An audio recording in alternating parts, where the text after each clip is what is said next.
আমাদের সমালোচনা করে কারা? যারা গণতন্ত্রে বিশ্বাস করে না, যারা অন্য গণতন্ত্রে বিশ্বাস করে।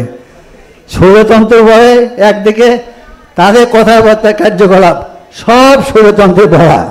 তা আমরা সবাই স্বৈরাচার, কেউ আমরা গণতন্ত্রী না, এটা মানে নেন। আমরা চেষ্টা করবো গণতন্ত্র করার জন্য, আপনারা চেষ্টা করছেন বিপ্লব করার জন্য। মাঝখানে দেশের মানুষ এখন আওয়ামী লীগ অত্যাচার করেছে, বিএনপি অত্যাচার করেছে, এখন যারা গ্রামে গঞ্জে হচ্ছে, ঢাকা শহরে হচ্ছে, ব্যবসা বাণিজ্যে হচ্ছে, অবিশ্বাস্য। যদি কেউ শোনে, সে বিশ্বাস করবে না যে এটা বাংলাদেশে হচ্ছে। ব্যবসা নিয়ে যাচ্ছে, বাণিজ্য নিয়ে যাচ্ছে, অফিস নিয়ে যাচ্ছে, কলকারখানা নিয়ে যাচ্ছে।